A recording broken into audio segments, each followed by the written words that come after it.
What's up, guys? My name is Ed, this is Marissa, and this is Distant Critics. Now, today we have a good video for you guys. We're doing our top 5 Steven Spielberg films of all time.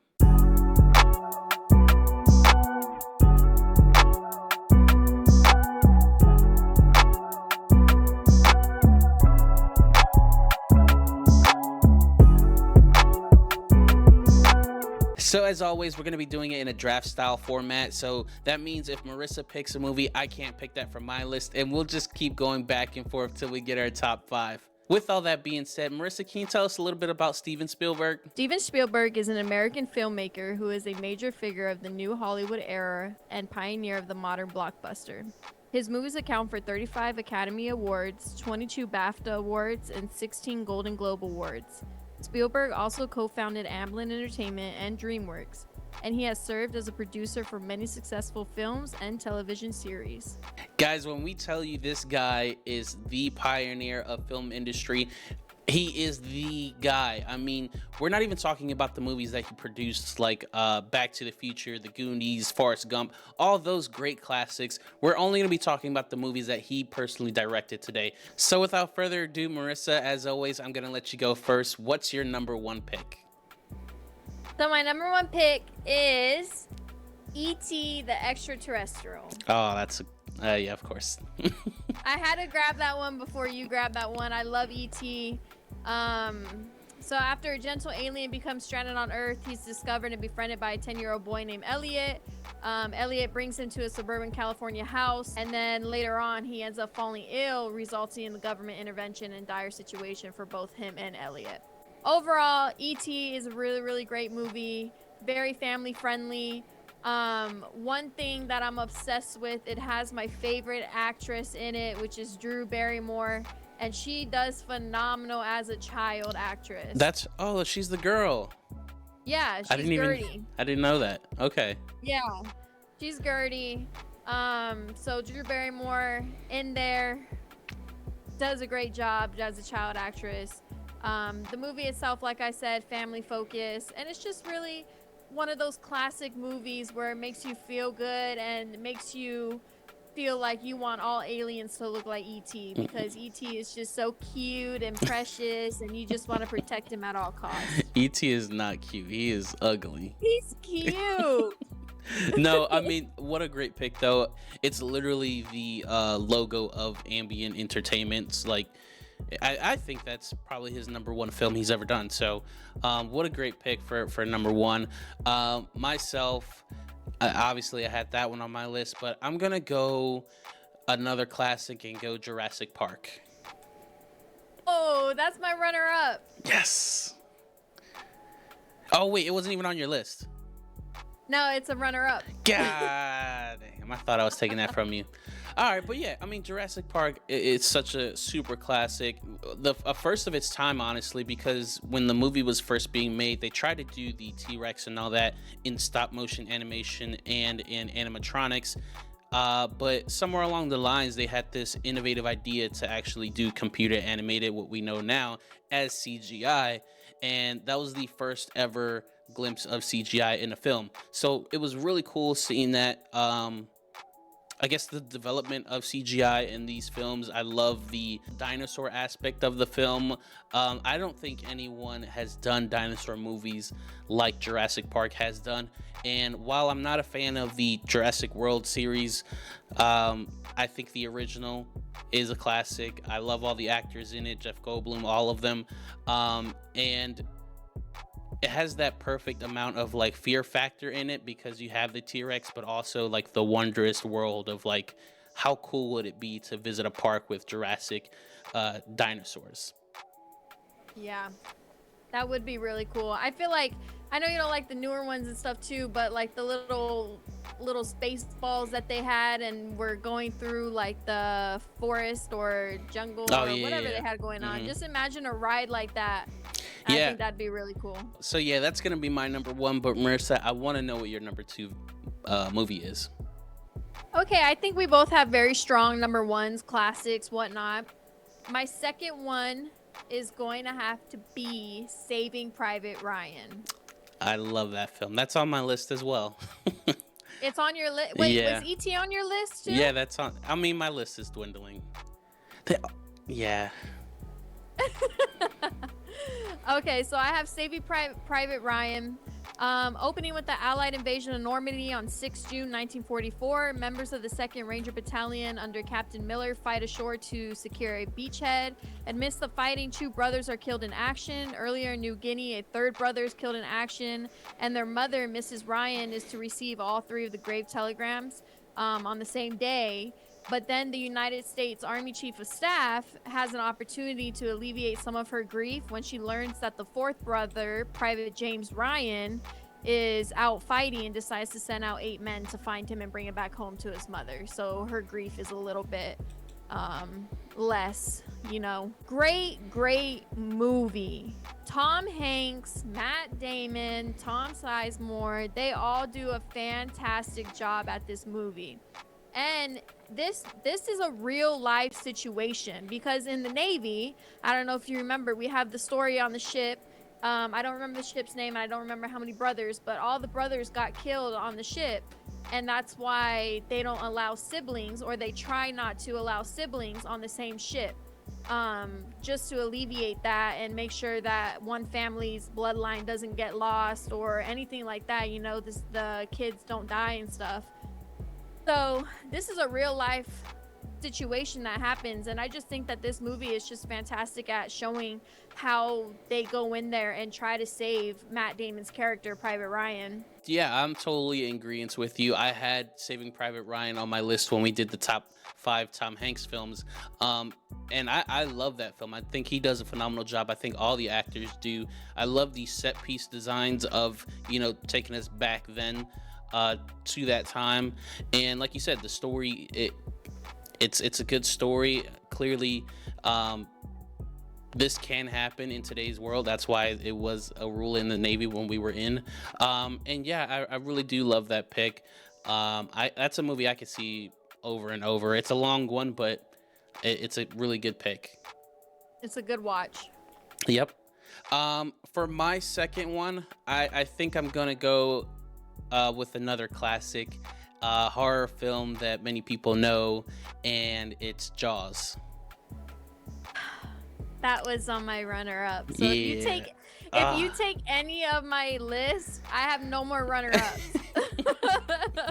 No, Jaws, what a phenomenal film. It's about a young woman that gets killed while she's skinny dipping. So the police chief is basically tasked with trying to figure out where this shark is so they don't lose tourists in that town. Yeah, I really do feel like Jaws is one of those films that, like, it kind of started it all. When you think of shark films, you think of Jaws. And what's weird about it is the entire film, even though it's about a shark, the shark is only in the film for 4 minutes in the entire film. I didn't know that. Yes, and they do a good job of keeping the audience intrigued in the film because of the story being really compelling with the dialogue and the acting. So the moment that the shark comes towards the end of the film, it's just all kind of building up to that one moment. And to have a full film about a shark and he's not even in it for most of it, I think that's a tremendous kudos to the writers, to the director, Steven Spielberg. And there's a reason, obviously, why we talk about it to this day. So Jaws is going to be my number 2. I got you with that fact. Ooh!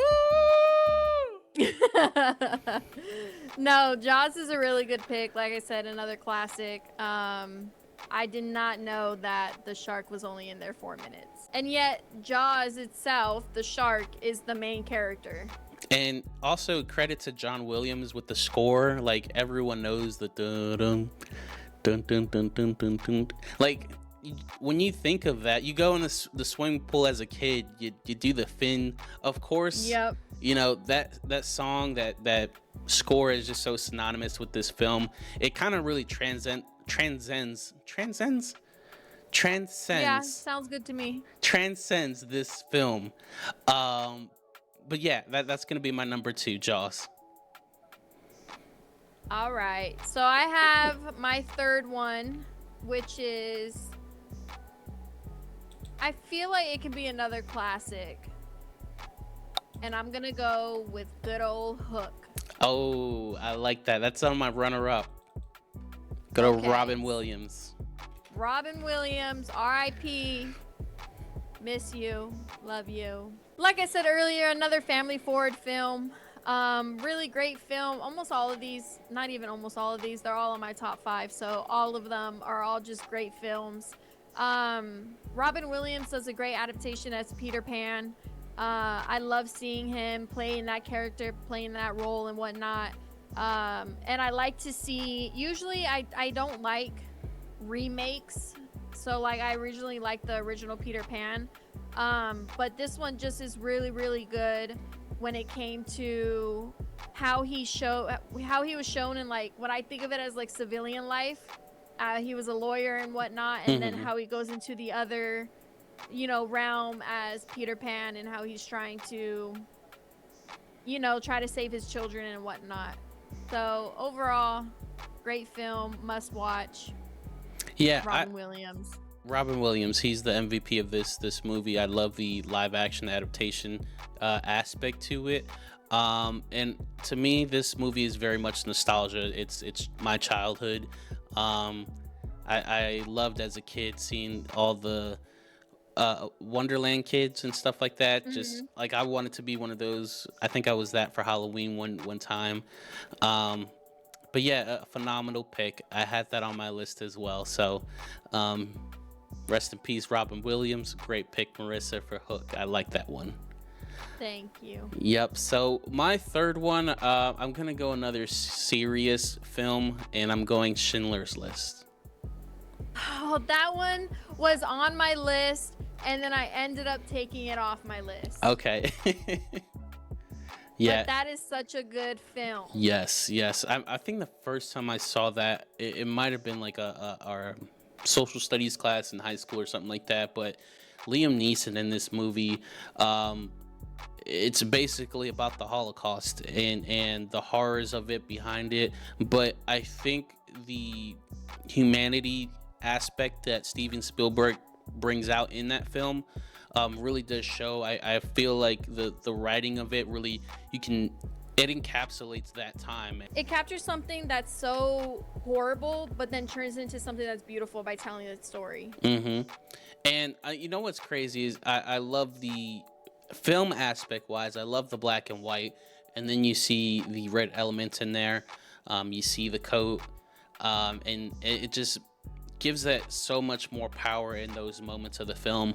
I think this movie was definitely one of the ones that got him the Academy Award for Schindler's List. So I think it's a strong pick, and I think it's definitely one of his top films that he's ever made.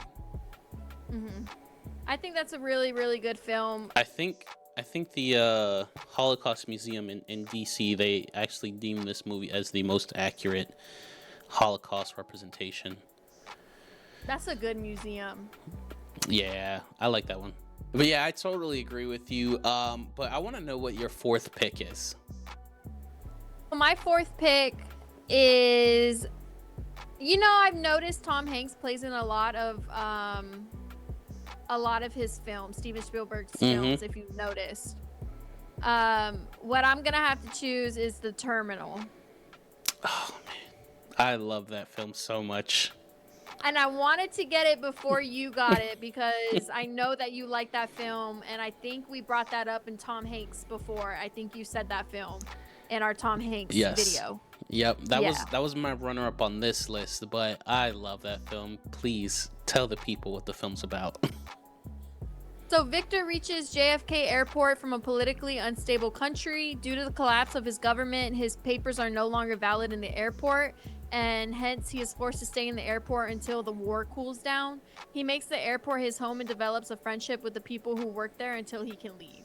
Overall, such a beautiful film. We just did a review on the film Trap, and it's just another one of those films where you're in a stable location, like one location, and you're using all the elements in that location. Yes. So he's at the airport, he's at the terminal, and he's using every single spot that he possibly can in the airport, which is absolutely phenomenal, because when you think about watching a movie that's just based in an airport, it can sound kind of boring, but Tom Hanks does a phenomenal job at making sure that you are interested, you are intrigued, and you are rooting for him and his friendships that he grows.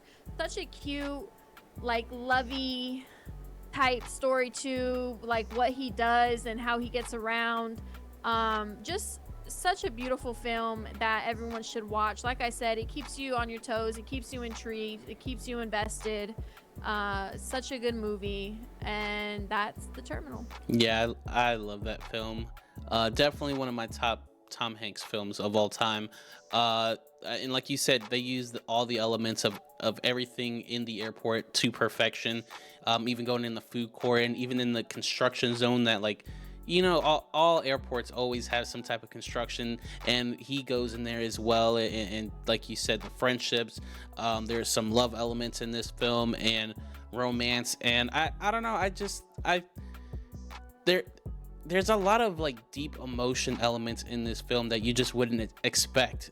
But yet Tom Hanks does a tremendous job, even with an accent, where you can be and feel super connected and be like, yeah, like I understand where you're coming from, and you're just rooting for him the entire movie. So great pick. I really love that pick. That's such a good one.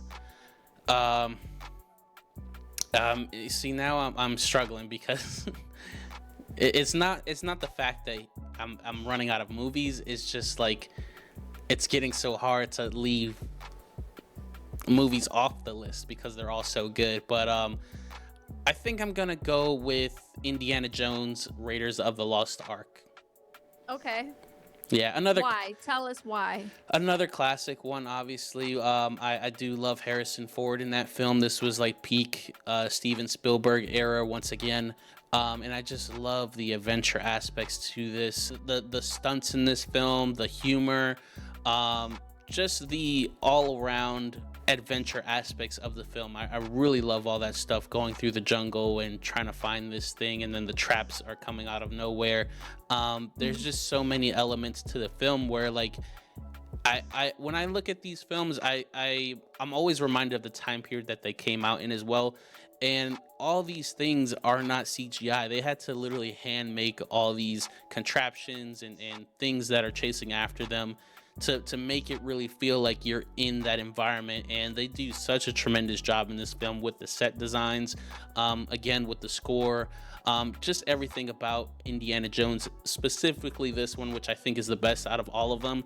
I'm a huge fan of it. So Raiders of the Lost Ark, that's gonna be my fourth film.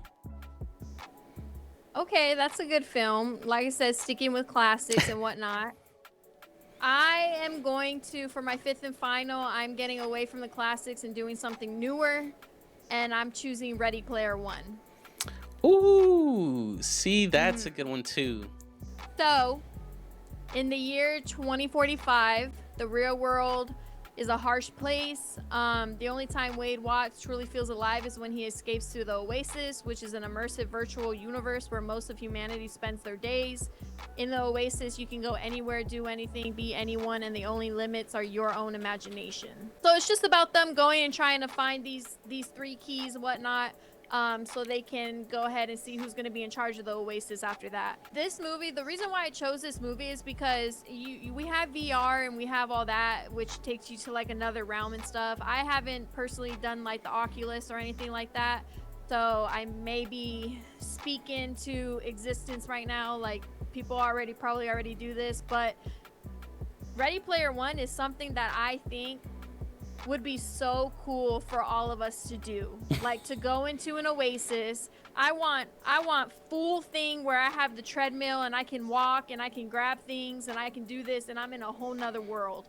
And like I said, I think right now, like, the Oculus does that to a certain extent. Metaverse, all that stuff. Where you're in like another realm or world or whatever you choose. Your imagination is your whatever it's reality called, yeah. Reality gravy.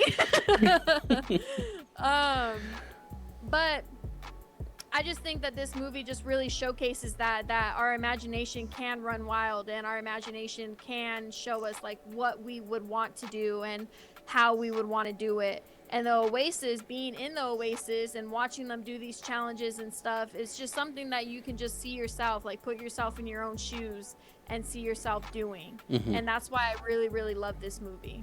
Yeah, when we talk about Steven Spielberg being a pioneer, we always think about the classics and then what they turn into today. But Ready Player One is literally a pioneering a film that of VR and stuff like that in today's time, because this wasn't even a thing until this movie came out and everyone was like, oh shoot, maybe the metaverse can be into existence or something like that. So I think he actually has a bigger role in just filmmaking with this movie that you're talking about. I think with that movie it really expanded into our actual world and what we can and can't do. And it would be cool to, I've never tried any of those, the Oculus and all that stuff out either, but it does sound pretty fun. So really great pick. I love that as a pick. I think they are coming out with a part 2 in development, so oh, that'd be really cool. yeah, so I'm gonna look out for that and see when that's coming down the pipeline. Maybe we'll do a review on that one as well. So for my 5th pick, it's hard because I don't want to leave some movies out. I really like The Fabelman. I love The Color Purple, but I think for my 5th pick, I'm gonna go with Catch Me If You Can.